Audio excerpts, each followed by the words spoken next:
Un jour, allez savoir pourquoi, ma grand-mère jouait comme ça, avec un petit bout de fil électrique et avec une pile de 4,5 volts. Ça chauffe, dit-elle. Tiens, ça chauffe, ça pourrait servir à quelque chose, ce truc. Et elle invente ceci, le fil à couper de polystyrène. Et puis, elle se souvient de son expérience de forgeron. Un fil chauffé, c'est bien. Un fil chauffé au rouge, c'est mieux. Elle prend donc un câble un peu plus conséquent. Elle le branche sur du courant lui aussi plus conséquent, le 220 volts. Elle fait monter petit à petit la tension. Ça chauffe, et ça finit par rougir. C'est chaud, la preuve. Ma grand-mère vient d'inventer le chauffage électrique.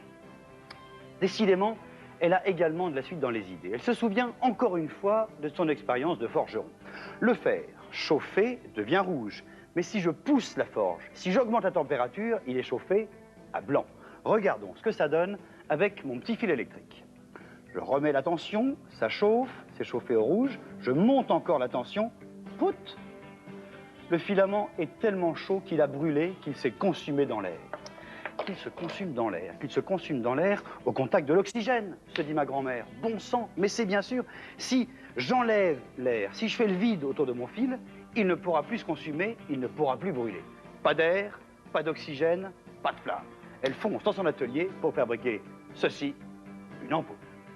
Une ampoule parce que le filament est enfermé dans cette ampoule de verre qui est pleine de rien du tout, pleine de vide. Avec une pompe, on a aspiré tout l'air qu'il y avait dedans. Et ma grand-mère recommence l'expérience. Elle met le courant, elle le fait monter petit à petit la tension, ça chauffe, ça rougit. Je continue à faire monter la tension, ça rougit tellement que c'est chauffé à blanc, ça éclaire, ça éblouit. Ma grand-mère vient d'inventer l'éclairage électrique. Et c'est bien le même filament qui est chauffé à blanc. Je vais vous mettre une lunettes de soleil, vous allez voir, c'est bien lui qui vous éblouit. Petit problème, c'est qu'une ampoule, quand on a fait le vide à l'intérieur, ça devient extrêmement fragile. Ça casse. Alors ma grand-mère cherche un gaz neutre qui pourrait remplir l'ampoule. Un gaz qui la rende moins fragile, mais qui ne serve à rien d'autre. Un gaz en tout cas qui ne fasse pas brûler le filament. Un gaz inerte, ça doit être rare. Eureka, les gaz rares, pardi. C'est comme ça qu'on appelle certains gaz présents dans la nature. Dans l'atmosphère, on les respire tous les jours, mais en toute petite quantité. Néon, argon, krypton, xénon, radon.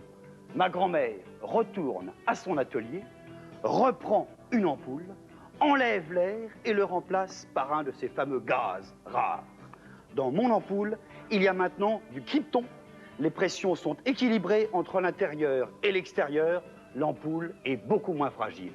Le gaz krypton dedans ne sert à rien d'autre qu'à équilibrer les pressions.